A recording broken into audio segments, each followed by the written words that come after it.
1994 సంవత్సరంలో వర్గీకరణ అంశం అయితే బయటకు వచ్చింది. అప్పటి నుంచి కూడా దాదాపు ఇన్ని సంవత్సరాలకి వర్గీకరణ జరిగినప్పటికీ కూడా ఇటు మాదిగలు కానీ మాలలు కానీ 57 ఉపకులాలు మొత్తం కలిపి 59 కులాలు కూడా మాకు ఈ వర్గీకరణ వద్దు, ఇది మేము అనుకున్నట్లు జరగలేదు, మాకు అన్యాయమే జరిగింది వర్గీకరణ విషయంలో అని చెప్పేసి మాట్లాడుతూ ఉన్నాం. మరి అసలు వర్గీకరణ విషయంలో మరి మాలలకి న్యాయం జరిగిందా లేకుంటే మాదిగలకు న్యాయం జరిగిందా, ఎవరు బెనిఫిట్ ఉంది? అండ్ ఇంకో విషయం ఏంటంటే ఇప్పుడు ఉషా మేరా కమిషన్ తర్వాత ఇప్పుడు వేసినటువంటి కమిషన్ని మాలలు మాత్రం పూర్తి స్థాయిలో అయితే వ్యతిరేకిస్తూ ఉన్నారు. మరి ప్రభుత్వం తీసుకున్నటువంటి తొందరపాటు నిర్ణయం కూడా ఒకటి అని చెప్తా ఉన్నారు. మరి ఇప్పుడు ప్రభుత్వానికి వ్యతిరేకంగా ఉంటామని చెప్పేసి కూడా మాట్లాడుతున్నారు. మరి అసలు ఏంటి వర్గీకరణ విషయంలో మరి సమన్యాయం జరగాలంటే ఏం చేయాలి, సమన్యాయం ఎప్పుడు జరుగుతుంది, ఎలా చేస్తే జరుగుతుందని చెప్పేసి ప్రస్తుతం మనతో తెలంగాణ మాల విద్యార్థి జేఏసీ నాయకులు రాహుల్ రావు గారు మనతో ఉన్నారు. అన్న వెల్కమ్ చేద్దాం. అన్న నమస్తే. అన్న ఈ వర్గీకరణ అంశం మరి ప్రస్తుత కమిషన్ని మీరు ఎందుకు వ్యతిరేకిస్తున్నారు? అదేవిధంగా చూసుకున్నట్లయితే ఒక 2 రోజుల కింద రేవంత్ రెడ్డి దిష్టిబొమ్మ కూడా దహనం చేయడం అయితే జరిగింది. మరి ఏ కారణంతో మీరు వ్యతిరేకిస్తున్నారు? ఎందుకు రేవంత్ రెడ్డి దిష్టిబొమ్మ దహనం చేశారు? ఎస్సీ వర్గీకరణ అంశం ఇప్పుడు రాష్ట్రంలో చాలా సెన్సేషనల్ ఇష్యూ. ఎస్సీ వర్గీకరణ అనేది చాలా సున్నితమైన అంశం. ఆ సున్నితమైన అంశాన్ని రేవంత్ రెడ్డి గారు అనాలోచితంగా ఎటువంటి సంప్రదింపు లేకుండా చాలా హర్రీబరిగా చేయాల్సిన అవసరం లేదు. ఇప్పుడు ఏకసభ్య కమిషన్, షమీమ్ అఖ్తర్ కమిషన్ వేసారు. ఇంతకుముందు కూడా ఈ ఎస్సీ వర్గీకరణ అంశాలలో 2 సార్లు కమిషన్ వేసి 2 సార్లు ఫెయిల్ అయింది. ఒకసారేమో జస్టిస్ రామచంద్రరాజు కమిషన్ ఏమో చంద్రబాబు నాయుడు హయాంలో వేసారు, ఒకసారేమో వైఎస్ఆర్ హయాంలోనేమో ఉషా మెహ్రా కమిషన్ వేసిండు. ఇప్పుడు రేవంత్ రెడ్డి హయాంలోనేమో షమీమ్ అఖ్తర్ గారి కమిషన్ వేసినప్పుడు షమీమ్ అఖ్తర్ గారి కమిషన్ అనేది 2 నెలల్లో మాత్రమే, 2 నుంచి 3 నెలల కాలంలోనే మన ఒక రిపోర్ట్ను నివేదికను తీయడం అనేది చాలా ఎటువంటి సమాచారాన్ని పూర్తి సమాచారాన్ని తీసుకోకుండా తీయడం అనేది మంచి, అది ఎట్లా కుదురుతుంది? అదే ఉషా మేరా కమిషన్ కానీ మిగతా కమిషన్లు టైం తీసుకున్నాయి. ఏదైనా కానీ సుప్రీంకోర్టు గైడ్ లైన్స్ ఏం చేసిందో ఏదైనా కానీ ఇప్పుడు దీని గురించి చెప్పమని చెప్పినప్పుడు ఈ 2 నెలల కాలంలోనే పూర్తి సమయం ఎటువంటివి తెలంగాణ రాష్ట్రంలో ఉన్న ఎస్సీలలో ఉన్న మాలమాదిగలు కానీ ఉపకులాల మధ్య ఆర్థిక, రాజకీయ, విద్య, మిగతా విషయాలలో ఎకనామికల్ బ్యాక్గ్రౌండ్లలో ఎటువంటి కులాల వాటిని ఎటువంటి అంటే వాళ్ళ యొక్క ఆర్థిక పరిస్థితులు, ప్రస్తుతం ఉన్న ఎకనామికల్ రిసోర్స్, వాళ్ళ విషయాలపైన ఎటువంటి అవగాహన ఉన్నది? ఆయన ఒక ముస్లిం కమ్యూనిటీకి చెందిన ఒక షమీమ్ అఖ్తర్ గారిని తీసుకొని వస్తే దళితులకు సంబంధించిన అంశాన్ని, సున్నితమైన అంశాన్ని ఆయన ఎట డీల్ చేయగలుగుతారు? అంతే కదా. వాళ్ళ యొక్క ఆర్థిక పరిస్థితుల గురించి వాళ్ళకేం తెలుస్తుంది? అందుకే మేము వ్యతిరేకిస్తున్నాం. మళ్ళీ ఏమైంది, షమీమ్ అఖ్తర్ గారు ఇచ్చిన రిపోర్ట్లో మొత్తం అన్ని తప్పుల తడకగానే తయారైంది. ఇప్పుడు ఓటర్ ఐడీలు ఉన్నట్లు ఆ ఓటర్ ఐడీలు ఎన్నైతే ఉన్నాయో మరి ఆ కౌంటింగ్ దీంట్లో రాలేదంటారా? ఏడొస్తుంది. ఇప్పుడు 2011 జనాభా లెక్కల ప్రకారం 2004లో అంటే ఇప్పుడు 2000 సంవత్సరంలో ఒకసారి అయితే రిజర్వేషన్ అమలైనాయి కదా. ఎస్సీ రిజర్వేషన్లు అమలైనప్పుడు అప్పుడేమో 6% ఉన్న ఎస్సీలకు, ఎస్సీ మాలలకు మొత్తం 15%లో అప్పుడు ఏబిసిడి 4 వర్గీకరణ ఏబిసిడీలుగా చేసిరు. 1, 7, 6, 1గా 1, 7, 6, 1గా చేసినప్పుడు అప్పుడైతే సి కేటగిరీలో ఉన్న మాలలకు 6% ఇచ్చారు. ఇప్పుడేమో ఏబిసి చేసి 6% ఉన్న వాళ్ళకి ఇప్పుడు తగ్గించారంటే ఇప్పుడు మామూలుగా అయితే గత 2000 సంవత్సరంలో జరిగింది, ఇప్పుడు 2024లో మళ్ళీ వర్గీకరణ జరిగితే 24 సంవత్సరాల కాలంలో జనాభా పెరగలేదంటారా? జనాభా పెరుగుదల ఉంటుంది కదా, జనాభా పెరగాలి కదా, జనాభా ఎట్లా తగ్గుతుంది? ఇప్పుడు మామూలుగా సుప్రీంకోర్టు కూడా గైడ్ లైన్స్ ఏం చేసింది, ఎంపరికల్ డేటా ఉన్నది, స్టాటిస్టికల్ డేటా, సైంటిఫిక్ డేటా తీయాలి.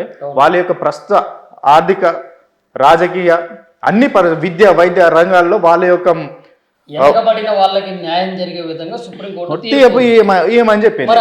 జరుగుతుందా? జరుగుతలేదు కదా. అందుకనే మా బాధ. మేము ఇప్పటికీ చెప్తున్నాం, మీ వర్గీకరణను ఎప్పుడు వ్యతిరేకించలే. రాజ్యాంగబద్ధంగా వర్గీకరణ జరగాలనే అంశం మీదనే మేము ఇప్పటికీ మాట్లాడుతూ ఉన్నాం.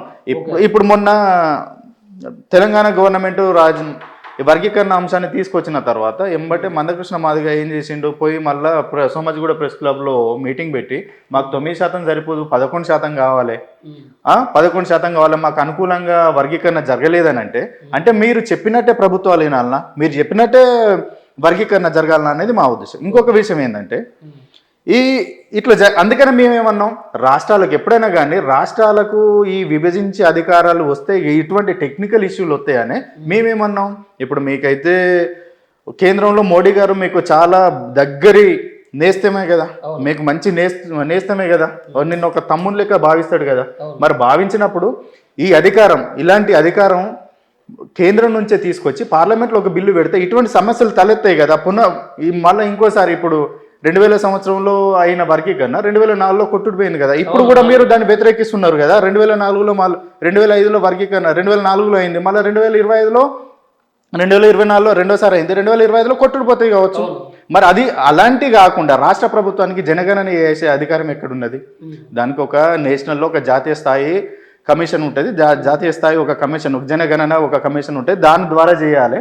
దాని ద్వారా చేసి ఇప్పటికి ఇంకొక విషయం, ఏడాదిలో కొట్టుకుపోయే అవకాశం ఉందంటారా? ఏడాది ఎందుకండి, మేము దాని మీద వర్క్ చేస్తున్నాం. టెక్నికల్గా ఏం చేస్తాం, మేము భారత రాజ్యాంగాన్ని గౌరవించే వ్యక్తులలో మేము మొదటి వరుసలో ఉంటాం. అంబేద్కర్ గారి వారసులుగా భారత రాజ్యాంగం చెప్పిన ప్రతి చిన్న విషయానైనా మేము ఒబే చేస్తాం, కానీ వ్యతిరేకించే పద్ధతిలో ఉండవు. అందుకే భారత రాజ్యాంగానికి విరుద్ధంగా ఏది జరిగినా కూడా మేము వ్యతిరేకిస్తాం పక్క. ఇది భారత రాజ్యాంగ స్ఫూర్తికి వ్యతిరేకంగా జరిగింది. ఇప్పుడు మీరే అంటున్నారు కదా మాకు అనుకూలంగా ఈ వర్గీకరణ జరగలేదు అని అంటే, మాకు అనుకూలంగా అంటే మీరు చెప్పినట్టు ప్రభుత్వాలు నడవు కదా. భారత రాజ్యాంగం ఉన్నది, దానికి ఒక ప్రొసీజర్ ఉంటుంది.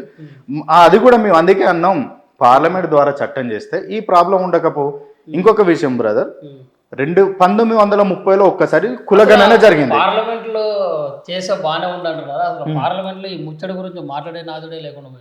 అరే మాట్లాడే నాదుడే లేడు, అదే కదా మరి మా బాధ అంతా. ఇప్పుడు ఈ వర్గీకరణ అంశం అనేది ఒక రెండు తెలుగు రాష్ట్రాలకు సంబంధించింది కాదు కదా. దేశంలో 29 రాష్ట్రాలు ఉన్నాయి. దేశంలో ఉన్న 29 రాష్ట్రాలకు సంబంధించిన అంశం కదా. ఈ దేశంలో ఉన్న 29 రాష్ట్రాలకు సంబంధించిన అంశం పార్లమెంట్ పరిధిలో ఉంటుంది కదా. పార్లమెంట్ పరిధిలో ఉన్నప్పుడు పార్లమెంట్ పరిధిని బేస్ చేసుకొని పార్లమెంట్లో ఒక బిల్లు పెట్టించుకొస్తే, ఇప్పుడు బీజేపీ అనేది ఫుల్ అధికారంలో ఉన్నది, ఫుల్ మెజారిటీ తోటి ఉన్నది కదా. పార్లమెంట్లో ఒక బిల్లు పెడితే అయిపోతుంది. ఈడబ్ల్యూఎస్ రిజర్వేషన్ అనేది ఎవరు దానికి ఎటువంటి ఉద్యమాలు జరగలేదు, కావాలని తీసుకొచ్చిర్రు. పార్లమెంట్లో 2 సభలలో, పెద్దల సభలో, ఇటు రాజ్యసభ ఉన్న, ఇటు లోక్సభలో రెండిట్లలో ఆమోదం పొందింది, వచ్చింది. దానికి బిల్లు చేసిరు, అయిపోయింది. అట్నే ఎస్సీ వర్గీకరణ అనేది చాలా సున్నితమైన సెన్సిటివ్ విషయం కదా. మరి భారతదేశంలో ఉన్న వెనుకబడిన తరగతులకు, అణగదొక్కబడిన తరగతులకు, అస్పృశ్యతను మోసిన తరగతులను ఈ భారతదేశ ప్రభుత్వానికి లేదా, కేంద్ర ప్రభుత్వానికి బాధ్యత లేదా? ఉన్నది కదా. కేంద్ర ప్రభుత్వమే దీన్ని పెద్దన్న పాత్ర పోషించి మరి దానికి ఒక గైడ్లైన్స్ రూపించి ఒక చట్టాన్ని తీసుకొచ్చేది ఉంటే ఈ ప్రాబ్లం ఉండకపోవు కదా. ఇప్పుడు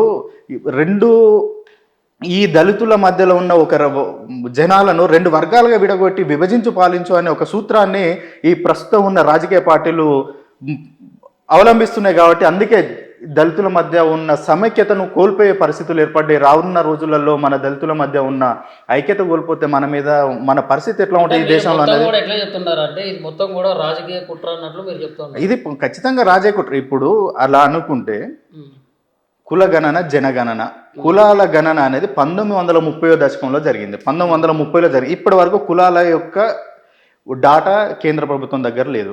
అప్పుడెప్పుడు జరిగిన దాన్ని కొన్ని సూత్రీకరణల ద్వారా, మామూలు జనాభా లెక్కలు కూడా కొన్ని సూత్రీకరణల ద్వారా ఎట్లయితే డబ్బులు మల్టిప్లై చేసుకుంటూ వస్తారో దీన్ని కూడా అట్నే చేసుకుంటారు. ఈ కులగణన అనేది కేంద్ర పరిధిలోని అంశం.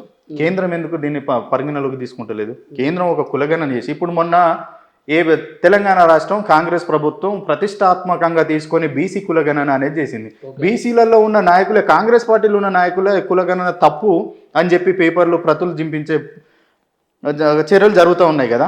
ఇప్పుడు మా ఎస్సీ వర్గీకరణ అయినా ఈ ప్రత్యేక తెలంగాణ రాష్ట్రంలో 2011లో జరిగిన బీసీలు ఇది తప్పు అంటున్నారు, ఇటు ఎస్సీలు ఇది తప్పు అంటున్నారు.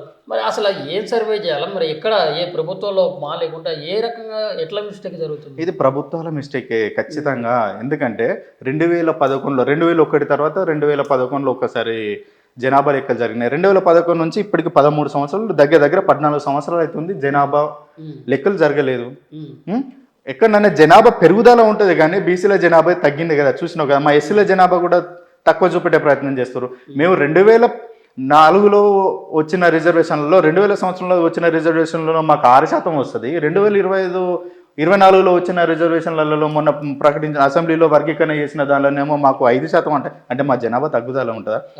ఇంకొక విషయం మేము ఎందుకు వ్యతిరేకిస్తున్నామంటే మా మాలల్లో ఉపకులాల్లో ఉన్న మాల మస్తి అని ఒక కులం ఉన్నదన్న విషయం చాలా మందికి తెలియదు. కానీ వాళ్ళని తీసుకొచ్చి సీదాలో వేసిరు. ఉడే జంగాలను మాదిగల ఉపకులాలను తీసుకపోయి ఏలో వేసిరు. ఈ మాల మస్తీలు ఎక్కడ డెవలప్ అయ్యారు? అసలు వాళ్ళను ఏలో వేయాలి కదా. అసలు గుర్తింపు లేని కులాలకే ముందస్తుగా ఫలాలు ఈ వర్గీకరణ ఫలాలు అందాలని చెప్పి, రిజర్వేషన్ ఫలాలు అందాలని చెప్పి చెప్తున్న మందకృష్ణ గారు మరి వీటి మీద ఎందుకు మాట్లాడతలేడు? అంటే వాళ్ళ మాదిగలలో ఉన్న ఉపకులాలను ఏ దానిలో వేస్తేనే ప్రాబ్లం లేదు, మాలలలో ఉన్న ఉపకులాలను ఏలో వేస్తే ప్రాబ్లం. చాలా గ్రూపులు కూడా 4 గ్రూపులు కూడా డివైడ్ చేసి ఇప్పుడు 3 గ్రూపులు చేశారు. ఇంత ముందుకు 4 గ్రూపులు ఉండే, ఇప్పుడు 3 గ్రూపులు చేశారు. ఆ 3 గ్రూపులలో కూడా లేని కొన్ని కులాలను చేర్చే ప్రయత్నం చేసిన మా మాలలలో. ఇంకొక విషయం, ఇందులో ఇంకొక కుట్రకోణం ఉన్నది. రిజర్వేషన్లను ఏబిసిడీలుగా వర్గీకరించిన తర్వాత ఇది విద్యా ఉద్యోగాలనే కదా, మరి రోస్టర్ పాయింట్లు ఎట్లా అదే రోస్టర్ పాయింట్ల విషయం తీసుకొస్తే ఏ గ్రూపులో ఉన్న వాళ్ళకేమో రోస్టర్ పాయింట్ 7 తోటి స్టార్ట్ అవుతుందంట, బి గ్రూప్లో ఉన్న ఈ వీళ్ళకేమో రోస్టర్ పాయింట్ 2 తోటి స్టార్ట్ అవుతుందట. మా మాలలకు మేము పూర్తిగా ఇక డెవలప్ అని అంటున్నారు కదా మా మందకృష్ణ గారు. మాధవం 22వ నెంబర్కు స్టార్ట్ అవుతుంది. అంటే పూర్తిగా ఇప్పటివరకు వర్గీకరణ ఫలాలు రిజర్వేషన్ ఫలాలు అందుకొనేమో కులాలకేమో 7వ వర్గం మన రోస్టర్ పాయింట్ వస్తే ఎంతో కొంత అభివృద్ధి చెందిన బి గ్రూప్లో ఉన్న వాళ్ళకేమో రోస్టర్ పాయింట్ 2 తోటి ఇది ఎంతవరకు సమంజసం? ఇది ఎట్లా సమన్యాయం అయితే సామాజిక న్యాయం అని మాట్లాడుతున్న మన మందకృష్ణ ఇప్పుడు దీన్ని ఎట్లా సామాజిక న్యాయంగా చూస్తారు? అంటే ఇప్పుడు మీరన్నట్లు సామాజిక న్యాయం జరగట్లేదు అంటారు. మరి సామాజిక న్యాయం జరగాలంటే మరి ఏం మార్పులు చేయాలి? అది ఎవరి చేతిలో ఉంది? ఖచ్చితంగా సామాజిక న్యాయం కావాలంటే ఇప్పుడు ఈయన ఒప్పుకుంటలేడు కదా. ఇప్పుడు ఎవరు ఒప్పుకోవాలా? మందకృష్ణ ఇప్పుడు జరిగిన వర్గీకరణనే ఒప్పుకుంటలేడు. సామాజిక న్యాయం జరగాలంటే దేశంలో ఫస్ట్ జనాభా గణన జరగాలి, దాంతోపాటు కుల గణన జరగాలి. మొన్న తెలంగాణ ప్రభుత్వం చేపట్టిన బీసీ కుల గణనలో అది బీసీలను ఉద్దేశించి చేసినది తప్ప ఎస్సీలకు అప్లికేబుల్ కాదు. ఎందుకంటే చాలా మట్టుకు ఎస్సీ కుటుంబాలు కానీ మిగతా ఏ కుటుంబాలు కానీ కొన్ని సర్వేలలో పాల్గొనలేదు. కావాల్సుకొని కూడా కొన్ని ఈ మాలలలో మాకు వృత్తి లేదండి. ఇంకొక విషయం చెప్తున్నా, మా మాలలలో మాకు వృత్తే లేదు. మరి అట్లా అనుకుంటే ఈ 2000 అంటే మాలలకు అసలు వృత్తే లేదు, మాలలు అసలు చదువుకోవట్లేదు, మాలలు డాక్టర్ లేరు, ఒక ఇంజనీర్ లేరు, ఒక రాజకీయ నాయకులు ఎవ్వరు లేరు అంటారు కదా. మాదిగలేమో మాలలు మొత్తం దొబ్బి తిన్నారు. ఇప్పుడు ఓకే కదా, నేను చెప్తున్నా. ఇప్పుడు ఇదే ఏకసభ్య కమిషన్ షమీం అఖ్తర్ గారు ఇచ్చిన దాన్ని పట్టుకొని మాట్లాడుతున్నారు కదా మందకృష్ణ గారు. మరి 2008లో ఉషా మేరా కమిషన్ గారు సమర్పించిన రిపోర్ట్లు ఏమని రాశారు? తెలంగాణ రాష్ట్రంలో మాదిగల కంటే మాలలు వెనుకబడి ఉన్నారు, మాలల కంటే మాదిగలు ముందు ఉన్నారు, మాదిగల కంటే మాలలు వెనుకబడి ఉన్నారు. కాబట్టి వీళ్ళకు ఒక ప్రత్యేకమైన తెలంగాణలో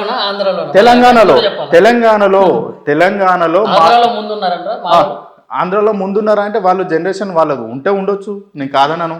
నేనేమంటున్నా, తెలంగాణలో ఉషా మేరా కమిషన్లో ఖచ్చితంగా రాసి ఉంది. అది మందకృష్ణ గారికి కూడా తెలుసు, కానీ అలాంటివి ఒప్పుకోరు కదా మందకృష్ణ గారు. 2008లో ఉషా మేరా కమిషన్ ప్రతిపాదించిన ఆ రిపోర్ట్లో తెలంగాణలోని మాదిగల కంటే మాలలు వెనుకబడి ఉన్నారు అన్ని రంగాలలో అని చెప్పి రిపోర్టు సమర్పించింది. మరి దాన్ని బేస్ చేసుకుని 2008 నుంచి 2024 మధ్యలో జరిగిన ఈ కాలంలో మరి మాలలు ఏకదమ్మున ముందుకు పోయి మాదిగలు ఇంకా ఇప్పటికీ చూడండి. మేము ఎందుకు ఒప్పుకుంటలేమంటే సుప్రీంకోర్టు గైడ్లైన్స్ ఏమిచ్చింది? ఎంపరికల్ డాటా, సైంటిఫిక్ డాటా తీయాలని చెప్పాను. Empirical data ఏడున్నాయి? 2000 మీరేమో ఉమ్మడి ఆంధ్రప్రదేశ్లో ఉన్న 2011 జనాభా లెక్కల ప్రకారం మీరు చేస్తే అది ఎట్లా కుదురుతుందండి? మా 10 ఏళ్ళు కొట్లాడి మేము తెలంగాణ రాష్ట్రాన్ని సాధించుకున్నాక తెలంగాణ రాష్ట్రంలో ఉన్న పరిస్థితులు వేరు కదా.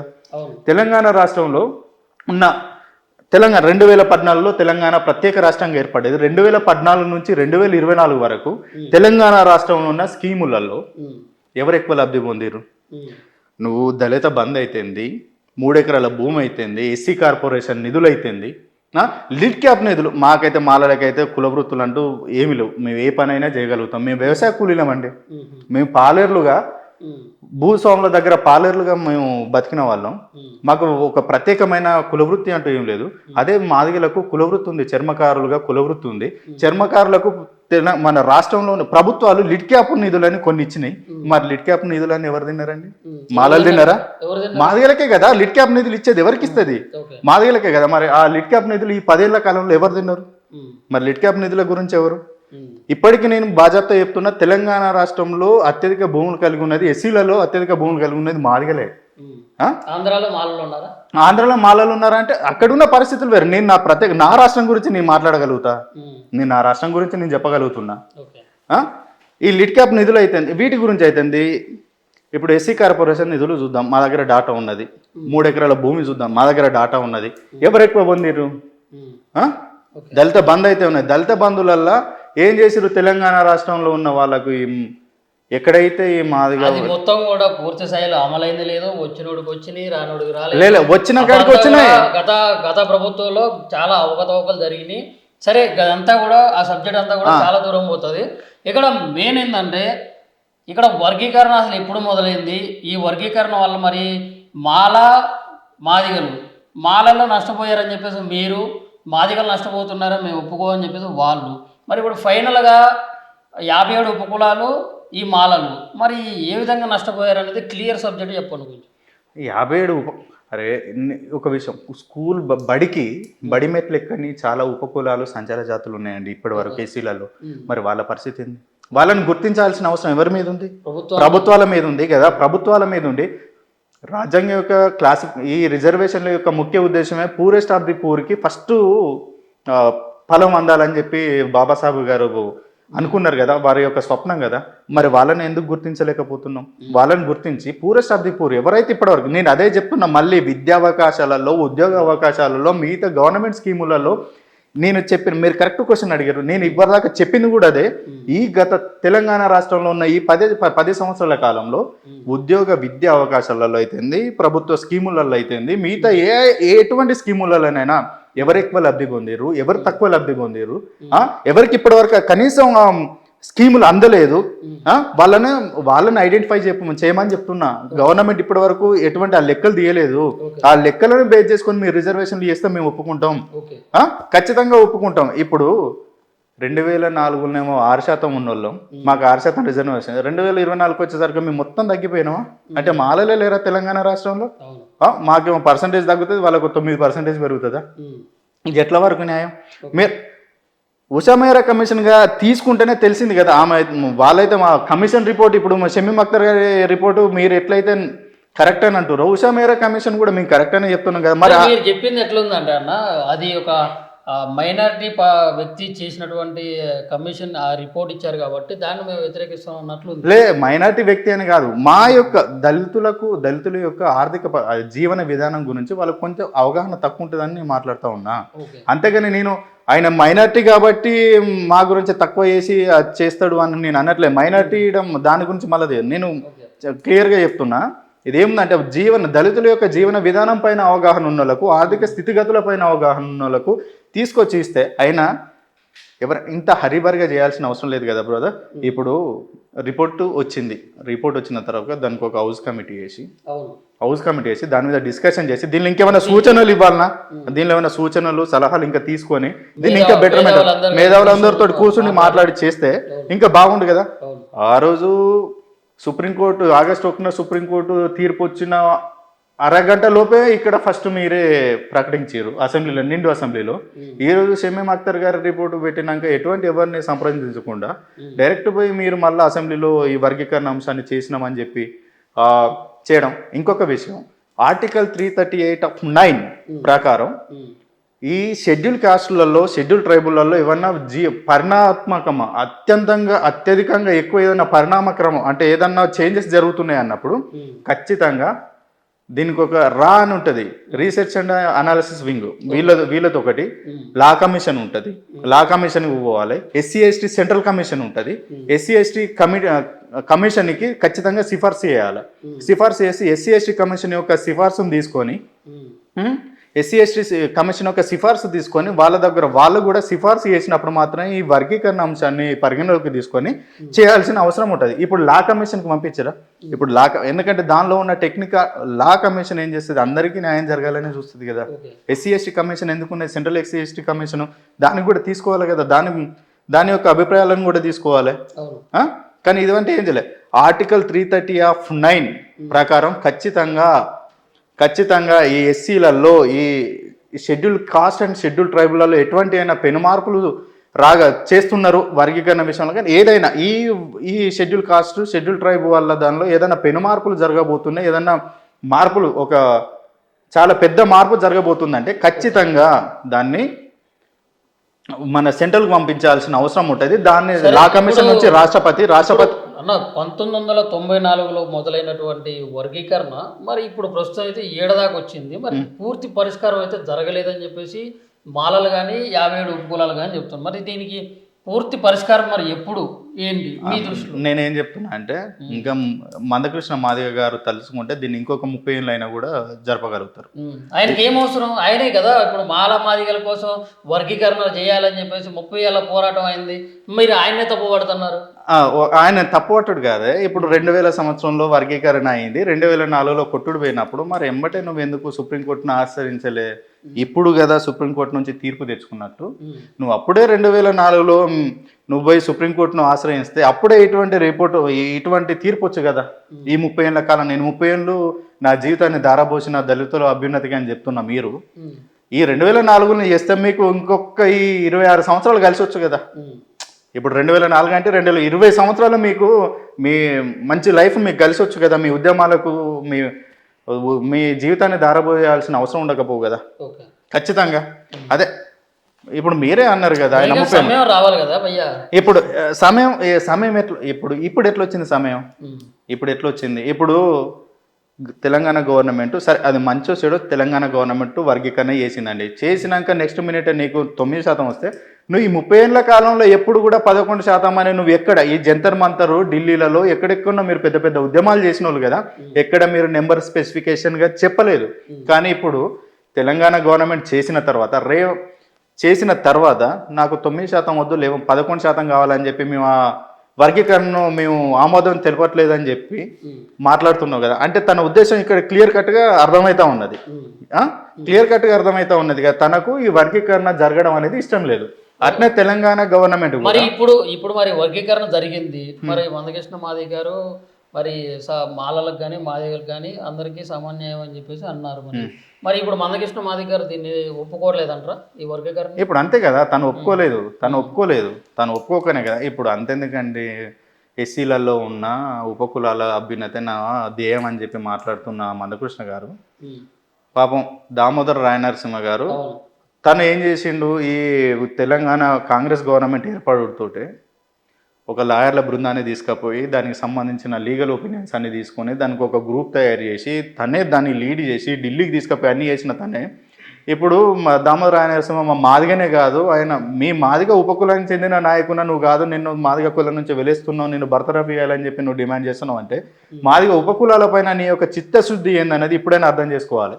ఓకే అన్న, ఇప్పుడు మరి ఫైనల్గా మరి కేంద్ర ప్రభుత్వానికి కానీ రాష్ట్ర ప్రభుత్వానికి కానీ వర్గీకరణ విషయంలో మరి ఆ పాలకులకి మీరు ఏం చెప్పాలనుకుంటున్నారు? మీ యొక్క డిమాండ్స్ ఏంది?